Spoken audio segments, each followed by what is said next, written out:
the importance of adopting this software in this day and age, in this digital era that we're living in, for a manufacturer, Peter or Linda, what is that importance? Why would you look to invest or adopt this technology that you offer?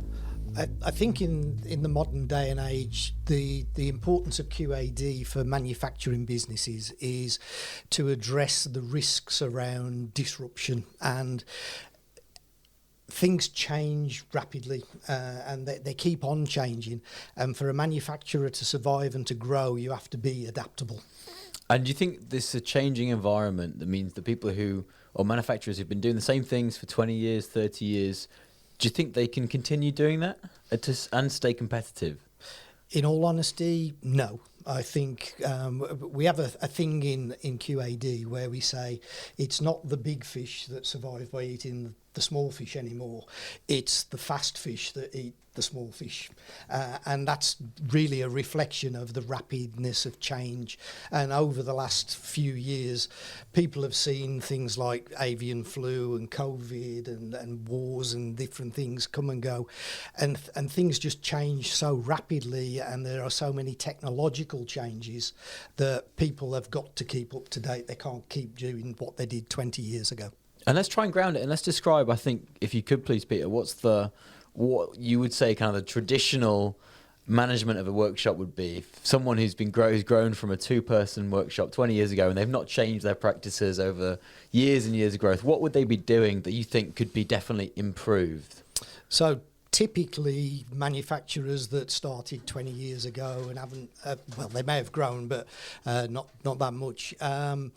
They would probably be managing through spreadsheets and through people's knowledge, tribal knowledge, and that's great, but it has inherent risks in it, in that as people move on, either naturally because they retire or because they move to a new position, it's not easy to transfer those skills and the knowledge, particularly around the business, when you're just using spreadsheets and things like that. You need something that actually systemizes everything, puts processes down in a formal way, and helps that knowledge transfer and so on be done. And that's such an important thing, I think, is the formalizing of the process. I'm glad you mentioned that, actually. It reminds me of, I worked for a tech startup for a year, and I was the first employee, and it was just me, the CEO, and the CTO. And they were kind of saying to me, their day-to-day now, as they started to grow and take on more people, they had to realize they had to kind of formalize what their sales process was, that they learned over a kind of 2-year organic period, set it down on a piece of paper and give it to someone else, and then they could give that job away, basically. And they kind of put themselves out of a job in sales, put themselves out of a job in terms of assembly, and then by standardizing those processes, you can actually make it so that anyone could do that job, moving in even from 2 weeks in the job. And I think that's a really important point, that some manufacturers could maybe pinpoint that as a place where they could start reducing the burden on the MDs, on the top level managing executives, to try and processize and standardize those little things and give those to other people who could do those jobs themselves. Absolutely, couldn't agree more. It's important for businesses as they grow to realise that roles change as well, and the volume of work that people have to do changes. So if you can put it into a system that is then transferable to other people, you also stop people having to go and look for information. The information comes to you. You can manage by exception, and then you can concentrate on actually running the business instead of trying to find data to run the business. From a productivity perspective and from an onboarding perspective, an end-to-end solution perspective, Linda, can you talk us through how that would look like? Yeah, so in relation to the implementation and things like that, yeah. So I think from our side, we have worked with so many companies, hundreds and hundreds of manufacturing companies, and I think you were going in and we were working with the companies. They had white sheets all up on the wall where they mapped out every single process, and that can take weeks. And we know that's why these projects sometimes can be a bit daunting, because people think, we have to go through all of this and all that. So from our side of things, we wanted to take a step back and go, we've done this with hundreds of companies who are in the same industry. They're all manufacturing and doing things in the same way. So let's map that. Let's put that into the system, put it into the solution, but also into the implementation plan. So it's all almost pre-written. It's templated for these companies. And And we kind of just took about 20 years experience working with these companies and brought that into our process, so that at least everybody isn't kind of starting from scratch and trying to, write it out from day one. They've got somewhere to start. And then if they do need to make changes, then it's an easy thing to do then. And would you say that's kind of a major benefit for choosing a company that understands manufacturing so well? Because otherwise, I mean, ERP, there's a lot of ERP software out there, and I guess if I'm going off on a bat here, they can all do invoicing, sales orders, work orders, even maybe a little bit of scheduling, stock levels, because these are common across the board, whether you're an Amazon warehouse or a subcon shop. You still need to handle all those things. Do you think those extras are what really make QAD special? Absolutely. Like, I think from any, as you said, any solution can print an invoice or do this or that, and they can have a pretty screen, whatever that looks like. But I think from a business point of view, this is a business critical system. This is what's running your day-to-day business. This is what's going to make your business grow. This is what's going to give you profit. So if you want to really look at those elements, then it has to be about, we need to work with a company who understands manufacturing and who's going to bring in the right people like Peter, who've got the experience and can talk to their people on the same level, understand how they can make improvements and really help their business grow because they've done it before. Just to add on to that as well, Linda, we've also got our embedded process maps where we understand industry verticals. So life sciences and automotive, we've got pre-packaged configurations. The software's the same at the base level, but it's configured specifically for the industry vertical that we're working with. And in there, we have things like the regulatory requirements for ISO 13485 or IATF 16949. And all of that is that experience from 40 years of working with manufacturers that gives us the ability to give rapid rollouts of implementations and give the manufacturer a head start in the processes. And what does that rollout look like? I mean, do you have people from on the QAD side who will be personally involved with the customers as they start to learn about how the software works and map out their processes and again formalize those processes, which is such an important part of growing as a company? Yeah, exactly that. So we have a project manager who's, they're basically at the helm of the whole thing, and they're going to work side by side with your project manager. So they're kind of, running things from the top level. But then we also have all of our specialist consultants. So we'll have a manufacturing consultant for the implementation, a finance consultant for the implementation, someone who's dealing with the operations and things like that. So somebody who's there to go through each element of the business and again has been doing this for 20 plus years and completely understands their business. I love it. So we've got Peter. Are you the manufacturing consultant in this case, Peter? I'm a business consultant, so I work with people like Linda to understand exactly what customers, partners, as they become actually need. We've got a separate team who actually do the implementations. So one of the unique things about QAD is that we actually write the software, so we own it. We then implement it with our own consultants. We then support it as well in terms of the functionality. And we also host it in the cloud and look after all of the hardware and everything else that goes into the background to run the system. So at the end of the day, the manufacturer then has a system that we completely look after on their behalf, and it allows the business to work on the business rather than operating systems. So what are the barriers to entry, Peter? What are the pain points of the end users that you can identify, and what barriers to entry do you usually come across that you need to overcome? There are no real barriers to entry to operating an ERP system and the supply chain solutions. The things that we identify with customers who don't run an ERP solution tend to be inefficiencies in the way that they operate, the fact that they're probably working on spreadsheets, so they've got silos of data, and that means that they haven't got a single source of the truth. They'll spend an awful lot of time trying to get facts and figures together, and then at the end of the day, they haven't actually got the time to actually do anything with the data that they've collated. With an ERP solution, all of that is coordinated for them. It frees up their time, it allows them to be more efficient and therefore work on the business and grow it. So effectively, without an ERP system such as yours, it's very difficult to scale a business efficiently. Would that be an accurate assessment, Linda? Yeah, absolutely. I think it's kind of, if you're doing things in the same way, then how how will it grow? I think you can look at it like anything. If we all still had our Nokia 3210, I don't think we'd be doing things in the same way as we're doing now, would we? So it's kind of, you have to change and grow. And I know change can always be daunting, and kind of to your question, that it's like that the barriers to entry is people sometimes don't like change, or they see it as a risk maybe if the project goes wrong, and people can see that that's something that could affect them. But I think that's certain things that have to be considered. We've seen it a lot, haven't we, Rowan? I mean, I'm just going to go and Google what a Nokia 3210 is now. I mean, we have seen it a lot within our industry. I mean, automation is a perfect example of that. The adoption of automation has come from the fact that maybe people don't want to change, or people maybe don't yet understand the technology properly. But I think in this digitalised world that we're living in now, for me, I see this as a necessity to run a successful manufacturing business. Yeah, but again, I think sometimes it can be pigeonholed into referring it to a technology. So that's why we run the cloud side of it, so that you don't have to have a load of technical people who are managing that. Sometimes I could speak to a CFO in a business, and he's almost afraid to speak to me because he thinks I'm not technical. I'm just like, no, I'm not technical either. Don't worry, we're not having a technical discussion about hardware and things like that. It's really, we want to improve your business, and this is how we can help you do it. And that's what I think a good business with good support needs to do, because a piece of software, like you say, is an entirely a technical thing, but if you have the support to use it properly, you don't even have to know what a database is to use it effectively and get benefits out of it. There's a big difference between knowing what's behind the scenes and actually just using the thing itself. Yeah.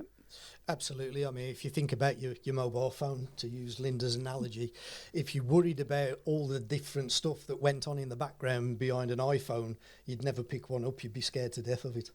Absolutely. Yeah, that's a good point. And just a quick one on you mentioned barriers to entry, Gio, and if I want to play devil's advocate here, do you come up against manufacturers who I could imagine would say, look, I don't have time for this, I'm working hard, just trying to get good components out the door?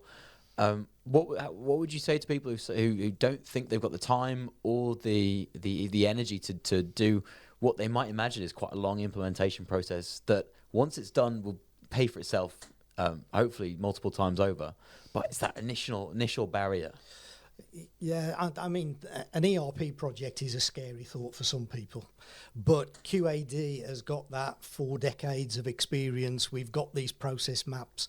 We've got project delivery down to a pat. We can come along and we can take a lot of the strain off you. And once you've got through that initial pain and the work that you've got to put into it, because at the end of the day, it's your system. We're giving you a system, the software, to facilitate you to be able to improve and grow your business. You've got to put some hard work in yourself, but ultimately it's worth it at the end of the day. It's worth it at the end of the day, absolutely. And Linda, I remember you mentioned it earlier. We were talking about kind of the number of people who are doing photocopying, who are dealing with inventory, who have got all this stuff in their heads, who are moving paperwork around. I mean, could you try and explain maybe to the listeners what inefficiencies there might be in their workshop right now, and they imagine those kinds of roles that could be used in much more effective areas? Yeah, like I think I'd mentioned when we were talking earlier, there was a company that I'd worked with that had 3 people full time just photocopying paperwork, and that was their full job. They needed to have everything documented for the quality purpose of the business. But again, they shouldn't have been doing that. And they could have been repurposed somewhere elsewhere in the business and doing something more valuable. It's the same with cycle counting with stock. You've got all of these people that potentially shut down for a week or more and are doing full cycle counting when that should be in a system. It doesn't need to be taking place. Same with replanning of things. So if somebody's looking and they have to plan something for a second or third time because of material shortage or anything like that can happen. If they're doing that and the system isn't doing it, it's like, how much time are they spending on doing those things? So I think they're all things that have to be considered, because it's the time, but it's the cost that's associated to that. And kind of to the point there, it's like, if you ask a managing director of a business, will your business be here in 10 years if you continue to work in the same way that you're working now? And you have to answer that question. And you guys have told us a lot of stories over the past day, unfortunately off camera, off microphone, but they were fascinating. I remember, Peter, you mentioned you went to a medical company that had a huge amount of wastage. Yeah, we often get involved in conversations at a general business level, and I was talking to a financial controller in a medical device company, and I just brought up what are your excess and obsolete inventory levels like? And he said to me, yeah, it's probably 1 to 2 million every year. And I said, really, 1 to 2 million every year? It's And he said, huge. yeah, but we're not worried about that because that's just part of the cost of doing business. So my reaction to that immediately, being the way I am, was, well, if I can halve that, can I have it, please? It's a fair question. Yeah. Maybe split it down the middle. Yeah. So return of investments in certain scenarios are instantaneous. They are really instantaneous, and it's not just about the documentation and the paperwork. Mm-hmm. There's lots of areas within that business where you can save manufacturers money. Yeah. Can you give us any other examples on return of investment? Yeah, like for example, I think we were talking about inventory and things like that earlier. So, we've lots of customers, again, because of potentially bad planning or, material shortages, so that they then stockpile or whatever it might be. But they could have 2 or 3 warehouses worth of stock that potentially some could be obsolete, some could be just, not necessary, or some could just be, again, stockpiling. And we've worked with companies to reduce that down to, you've got 3 warehouses now, you should have 1, and that's where we've got them to. And it's the same with managing any of the inventory. It's like the savings are huge. We've worked with lots of companies who potentially are, because they plan for all eventualities, they hold too much, and then they don't need that. Whereas if they're forecasting properly, they're only making what they need to make, rather than holding a lot of extra inventory. And what? Go on, Rose. Go on. Oh, sorry, Gia. So what I find quite interesting, actually, though, is we're also going to discuss kind of supply chain disruption soon. And I think there's always a balance between how much redundancy you have in your stock and how resilient you are to that kind of disruption, but also how lean you want to be and how little space you want to handle in your warehouse. And that's definitely a balancing act. That maybe companies are too lean and maybe sensitive to disruption in the supply chain, maybe a little bit too redundant and have too much stock. And I guess when you've got, unless you have full knowledge of your warehouse, your shop floor performance, how reactive you could be in your machining and assembly capability, you don't know where you are on that line and how resilient you need to maybe make yourself, or how much more sensitive you could be and be saving money. And that's why people hold the stock, because if you've got somebody who's a warehouse manager and they're managing outside of a system, of course they're going to hold stock because their job is on the line. Yeah. So if they don't have that stock there, then they're like, well, my job's on the line. I need to make sure that stock is there. But if they've got a system that they can trust and they can see everything is there, then they put full trust into that system, and then they can go off to manage things in the way they should be doing day to day, rather than kind of trying to hold things just for safety, really. You mentioned trust, Linda, and it's kind of quite obvious that there's a lot of trust required and a relationship involved in working together with your clients. You're not just supplying them a software solution, you're actually becoming a partner with them. Is that a fair assessment? Oh, yeah, definitely. And I think one of the major benefits, I think, from the way we work is that for us, we don't want to just kind of go in and implement something and then disappear away. We want continuous improvement projects. We do things like every year, say if myself and Peter are working with a customer, for example, we'll go back in annually, and that's something, that's at our cost because we want to invest in our customers. So we go back in annually and work with the business, with the team, what's worked well out of what you've done, what hasn't, out of the solution since the implementation.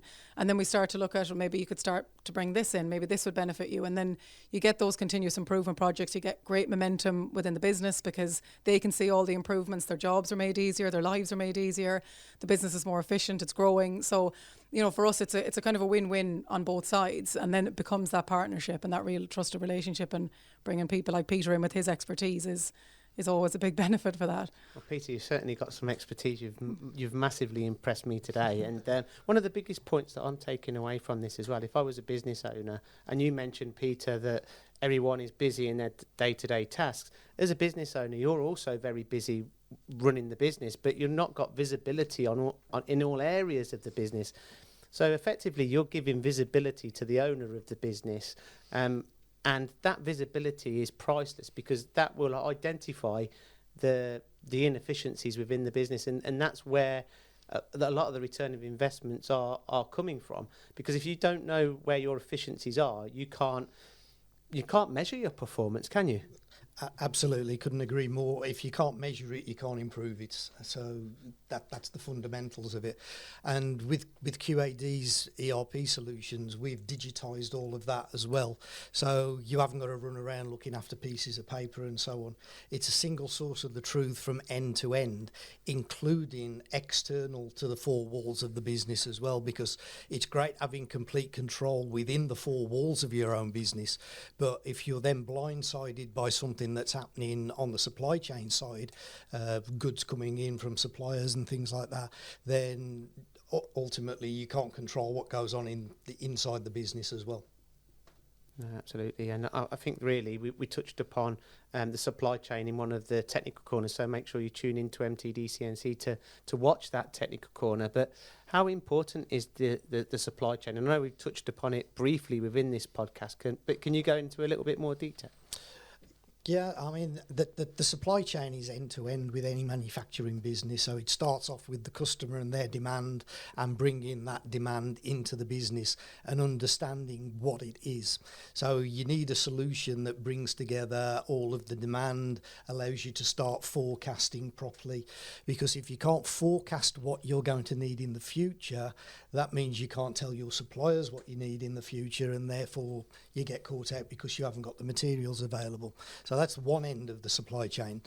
The other end of the supply chain that people think of more usually is the suppliers into the business, so raw materials, components and that sort of thing.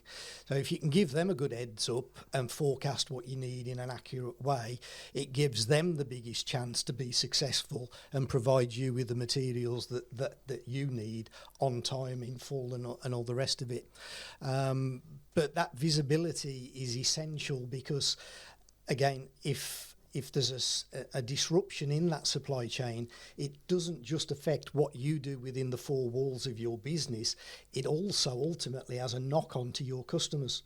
And if you can't supply your customers on time, in full, every time, there are lots of other people who probably can do that for you. So that's essential. And that's quite an interesting point, really, because I guess plans are like essential, but planning is essential, but a plan is kind of almost useless in that you've got no idea what's going to happen tomorrow. That just destroys any sense of model you had about the future. And so forecasting, again, is probably absolutely invaluable to get a sense of the dynamics of the business. But the forecast itself, as is, probably that's not what the future is going to play out as. So if you know, can have a feel for how your business is going to respond given certain disruptions and certain what if scenarios maybe, then as you mentioned, that helps to concrete your relationship with your customers. Because if you imagine your one of your, I guess, special IPs is that you've got a piece of software that helps you to plan and forecast and helps you to succeed with customers even when no one else can, then that might help you find more customers, more growth, and they'll come to you for more work. Absolutely, yeah. And one of the things that we do on the forecasting side is, and we touched on it earlier about technologies, is that we found with some of our automotive customers, they were getting schedules from their customers, and they weren't particularly accurate. They were, I don't know, just for numbers' sake, forecasting 1,000 units per month, and then they were actually taking 700 one month and 1,200 the next month, and it's up and down. We actually embedded some machine learning technology in our forecasting solution, took all of the raw data, we keep on recycling it, we compare what we were forecast with what was actually happening, created a machine learning algorithm that then created ultimately a much more accurate forecast than the ones that were coming from the OEMs. So technology helps, working as a partnership with customers helps. So all of it together helps everyone to become more successful. So you're bringing everything together. The software is bringing everything together. Absolutely. And if you had a message to give to our audience in regards to why they should start a journey with QAD, what would that message be? What would be the reason? I think, well, we've kind of touched on this a little bit, but I think, again, it's just the experience that's brought from, all of the people within QAD, but why the solution was was built in the first place. You know, it's purpose built for manufacturing companies. So we're not kind of focusing out on different areas. We kind of haven't tried to expand into areas where we don't have the expertise. It's like we've focused specifically on manufacturing because that's what we want to be the experts in. And we've spent over 40 years doing that as a company. So everything that's been written has been written for people like you, if you're manufacturing something. And then obviously we've kind of grown that out over the years to build the supply chain around it, to build the solutions, because we listen to our customers. We work very closely with our customers to try and understand what it is they need to run their business. So that's kind of a big part of it for us, is that it's a two-way street here, really. And Linda, you mentioned, where would your business be in 10 years if you didn't invest with QAD? Peter, where would a business be, a manufacturing business be, if they didn't invest in QAD within 10 years, or they didn't invest in this type of solution with yourselves?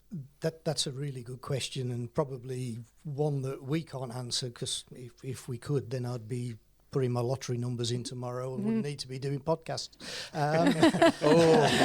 Harsh words. But yeah, I mean, the chances that your business is still going to be around in 10 years' time, if you haven't adopted modern technologies and embraced what's there today and tried to carry on doing what you were doing 10, 20 years ago, I guess the odds are that it's not going to be there in 10 years' time. In fact, I think we've got some statistics that our marketing friends gave us where 20 years ago, the life expectancy of an S&P 500 company was something like 40 years. Today, the S&P 500 life expectancy of companies is 12 years. So that gives an idea of how life cycles are shortening. It's a very good point, though, Peter. But your invite for the next podcast is still a single day, I'm afraid. But I guess that just goes to show how volatile the market is, even for the big companies that are almost too big to fail for some of them. And when you're an SME or a medium-sized company, then it's even more volatile and even more of a struggle to stay competitive when there's also a lot of global competition. Absolutely. So the more you take up the tools that are available to you, the more chance that you've got of surviving all of that disruption and mitigating the risks involved with it. Brilliant. And Linda, we've got to wrap up this podcast now, unfortunately. It's been so educational. But any last thoughts? I think for me, it's just kind of like start the conversations earlier with people like us, basically. And I'm not saying, it's not QAD in general. It's kind of, I know people will talk to lots of different people about different areas of the business that they've got issues with. But if you're looking at ERP, supply chain, bring us in early. I think that's the thing. People can kind of go around in circles.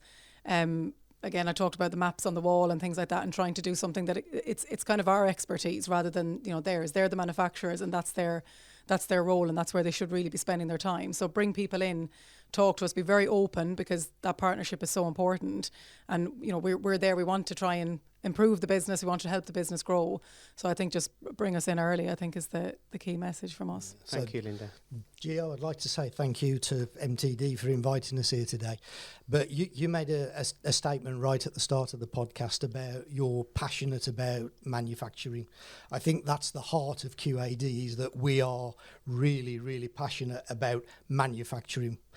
We care about retail and things like that, but we don't want to get involved in it. In reality, manufacturing's where the cool people live. Great thing to say. Ro, any last thoughts? Love it. No, it's fascinating how big and complicated and horrible, probably, I'm just guessing, implementation of an ERP system can be. It can be painful. Mm-hmm. And I hope I'm not being a bit mean saying lots that. of them fail, and I think that's we have to be honest about it. And that's why having all of these things templated, scripted, having the experience, having the knowledge is such a key thing. And that is so invaluable in this painful implementation process that's simply got to be done probably by almost every engineering company in the world at some point in the future if they want to stay competitive. So I think it's a testament to you guys who've been going for so long, even though that's such a painful experience. And I guess these manufacturers need to go to someone like you who's got that experience. And like you say, it's a partnership and you'll grow together. It's not a nicety, it's a necessity, in my opinion. Going back to your point, Peter, and I've got to finish this podcast, unfortunately, but going back to your point about where a company would be in 10 years, we don't know that answer 100%, but going back to your point, Linda, if you don't change, you stay the same. Yep. You're not going to move forward, and other people are going to be more moving forward and catch you up, so you're not going to be successful or competitive. And the Japanese say, if you're going to plant a tree, the best time to plant it was 20 years ago. The second best time to plant it is today. So I'll leave you on that thought. Thank you very much for listening to the MTD podcast. If you've got any questions, please don't hesitate to share, comment on YouTube, and we'll get back to you. Thanks for listening to the MTD podcast. If you found value in this episode, please subscribe and leave a rating and review. Find more episodes on mtdcnc.com.